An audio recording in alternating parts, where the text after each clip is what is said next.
Hello students, I am Harshada More. Welcome you all in the first lecture of Unit 2 for the subject International Business Management.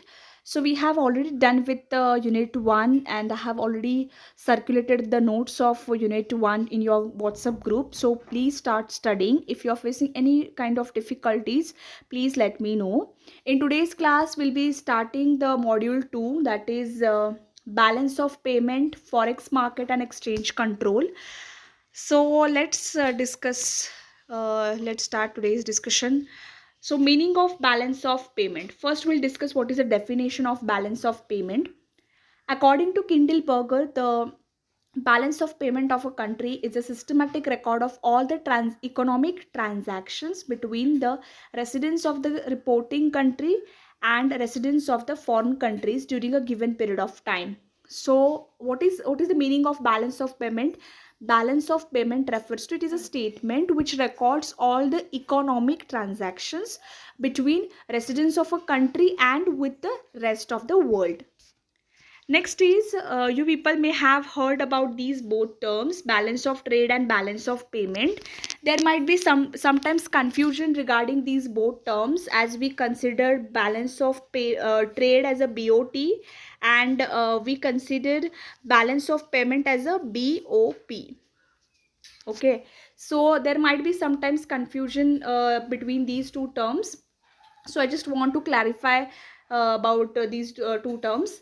Balance of payment is recording of all the economic transactions. It includes all kinds of transactions which we are doing with other countries, whereas balance of trade, these are the all transactions related to export import. These are all the trade transaction means what? Which are related to export, and import.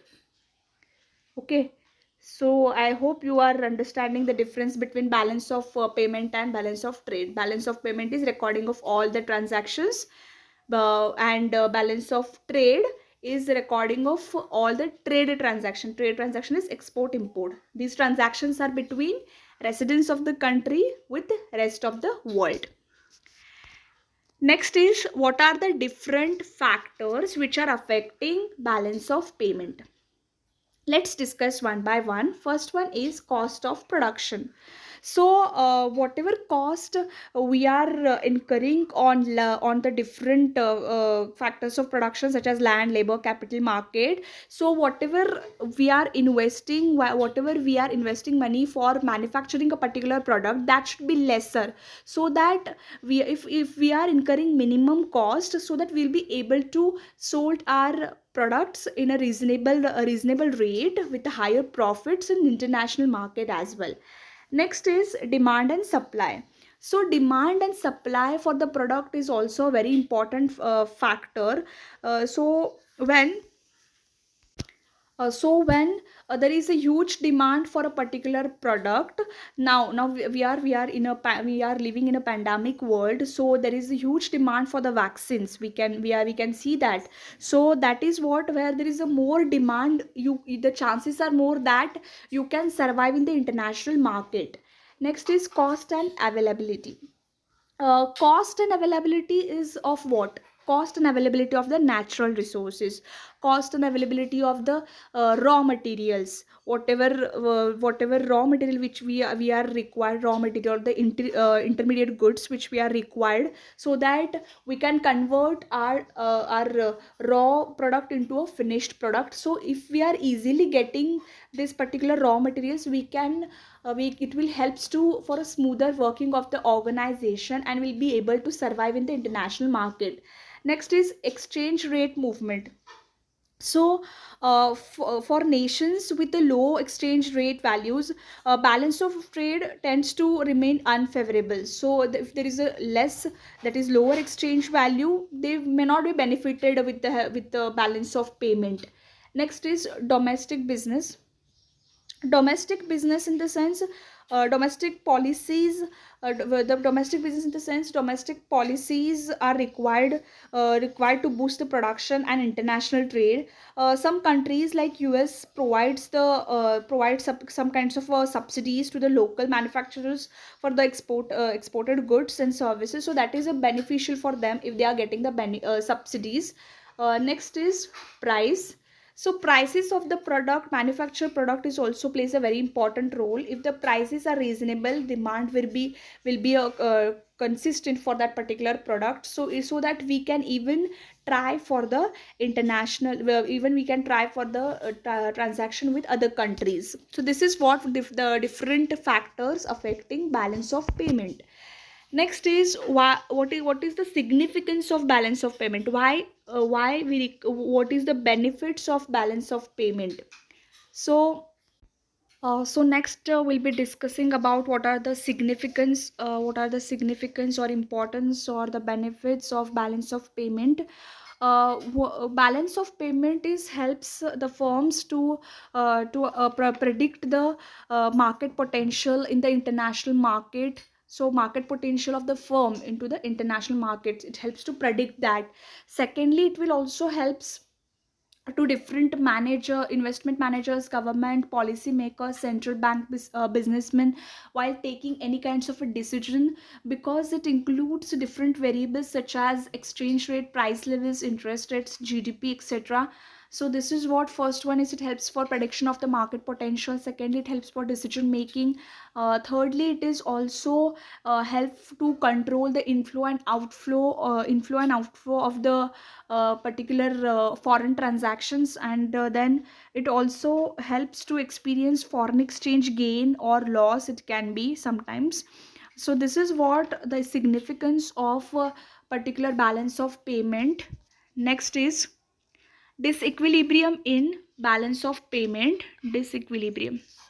So disequilibrium in balance of first we'll discuss what is the meaning of disequilibrium. So what is the meaning of disequilibrium? So disequilibrium is the balance of payment is called as a disequilibrium when there is either surplus or there is a deficit in the balance of payment.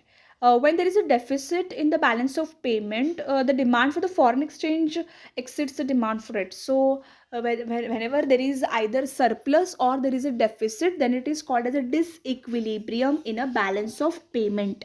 Okay. Next is, we will discuss what are the factors which are creating disequilibrium in balance of payment. First is the structural factors.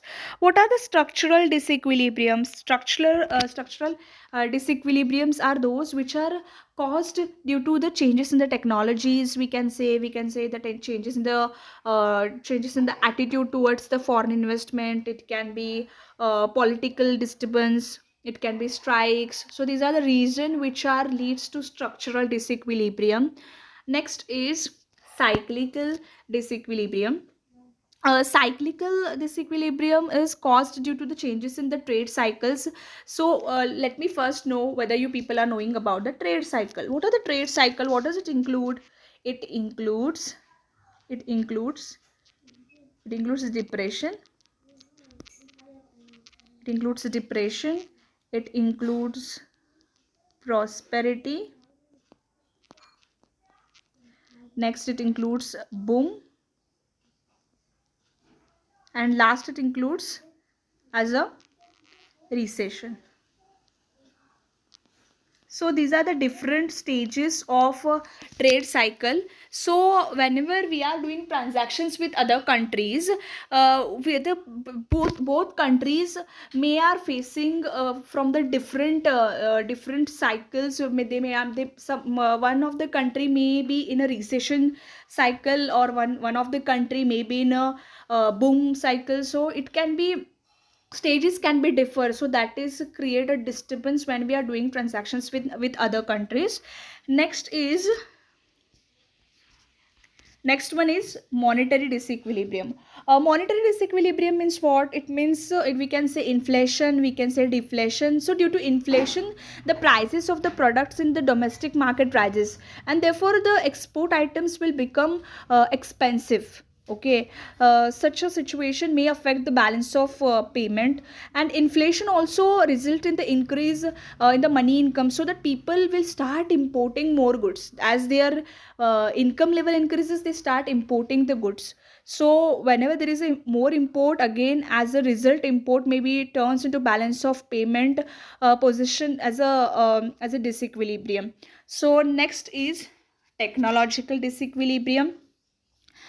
Technological disequilibrium is arises due to changes in any kinds of technology which we are using, or it can be due to innovations. It can be innovations of the new goods, new techniques, new production techniques. It can be, so it will affect the demand for the factors and the goods. Next is, we I have written twice technological. Here we'll discuss long run disequilibrium. Long run.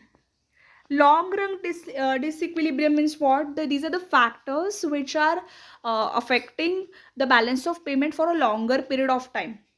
For example, now we are in a pandemic situation, and this pandemic is resulted into higher rate of unemployment. I can say we are facing lot of issues. We are unable to increase the level of income. So this particular issue which has arises, the circumstances which has been arises due to pandemic may take a long time to again heal it, because it is going to disturb for a longer period of time. So this can be treated as a long run disequilibrium, I can say.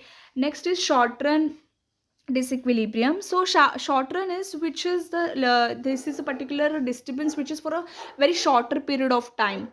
So this can be these are the different disequilibrium, or we can say disturbance, or it can be unbalanced way of balance of payment. Next is, there are three important terms when you are studying this particular aspect, that is balance of payment. We'll discuss one by one. So first one is balance of payment accounting. So what does it mean? It is not you can't say balance of payment accounting as income statement or balance sheet. So but this kind of there should be a double entry. I think you people are knowing about a double entry system. Double entry means what? Where every debit aspects have its corresponding credit aspect. So whenever you are doing international transaction, there should be a debit aspects as well as the credit aspects. So you are just recording on a debit side, you are recording on a credit side in the balance of payment statement. You are not recording it in a as a income statement or a balance sheet. Next is debit and credit in the balance of payment accounting. So debit credit aspect, I have already explained in the balance of payment accounting, where as I have said, every debit in a principle of double entry system, every excuse me. So every credit in account is balanced with the matching debit account, so that it is in the case it is also vice versa. Next is balance of payment always balances. Balance of payment always balances, it means it if all the entries are matching correctly, the total debits must be equal to total credit. So total whatever debit transactions you are having, that those are equal to the credit one. So that is called as a balance of payment always balances. So this is what the important terms. Next is, what is the structure of balance of payment? What are the things to be recorded when a country is maintaining its balance of payment? So on a credit, as I have said, there will be two sides, debit and credit. So on a credit side, there will be items of goods or services which have been exported. It will also includes unilateral transfer of receipts, that is gifts from other countries. Sometimes we receive loans from other countries. Next is income receipts, items of capital receipts, borrowings from the capital, repayment by or sale of asset to the foreigners. So next is, what are the different aspects which includes in a debit side? So on a debit side, we'll be having the different aspects, such as first one is current account. In that, we'll be recording import of goods, import of services, unilateral transfer of payments, that is when you are paying gifts or loan to other countries. And capital account includes capital payments, that is lending to or capital repayments to or purchase of assets from the foreigners. So these are the important aspects or contents which a country records when it is preparing balance of payment. Next is, there are different components of balance of payment. First one is in this the first component is current account. So it records the transactions related to export and import of goods, services, unilateral transfers and international incomes. Thus the balance on the current account is value of export minus value of import. So this is what the current account includes. The export and imports of goods are called as a visible items. So visible is something that we can see. And next one is, we have invisible items, which includes shipping, banking, insurance and gifts. So next factor is, that is next component is capital account. So capital account includes, or it records all the international economic transactions which are relating to the changes in the assets. Both, it can be both financial and physical assets. So it is a record of short term and long term capital transactions, both private and officials. So these are classified into two categories. First is direct foreign investments and portfolio investments. Direct foreign investment is where a country is directly investing in the firm of another country. And portfolio investment is where portfolio means what, you're not investing in a particular specific area. What you're doing, if you have, suppose if you have 1000 rupees with you, what you are doing, you are having different choices. You are not investing in a particular way, you have a different choices of companies A, B, C, say.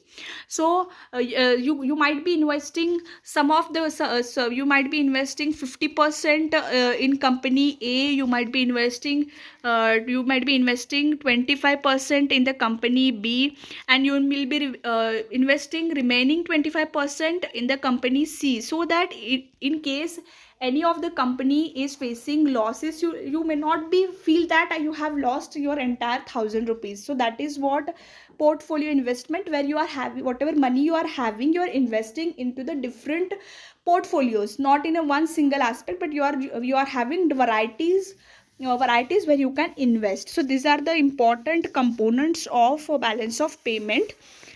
So this is what we have discussed, and this is also important. We have also discussed the different disequilibrium in the balance of payment. Next is causes, we'll discuss in tomorrow's class. So this is what we have discussed in today's class. Let me just brief it out what we have discussed today. So firstly we have discussed what is the definition of balance of payment. We have discussed the meaning of it. We have discussed what is the difference between balance of payment and balance of trade. Then we have also discussed what are the different factors which are affecting balance of payment. Then we have discussed what is the significance of balance of payment. Then we have discussed the different disequilibrium, that is disturbance in the balance of payment, which is resulting into unbalanced BOP. Next is, we have discussed three important terms in that is balance of payment accounting, debit credits in balance of payment accounting, balance of payment always balances. Next is, we have discussed the structure of balance of payment. Next is, what we have discussed at the end, we have discussed what are the components of balance of payment, where we have discussed current account and we have discussed capital account. And capital account includes direct foreign investment and portfolio investment. So this is all we have discussed for today's class. Remaining aspects will be continuing in the next class. If you people are having any kinds of doubts related to whatever I have discussed today, please you can ask me. So that's enough for today's class. Thank you.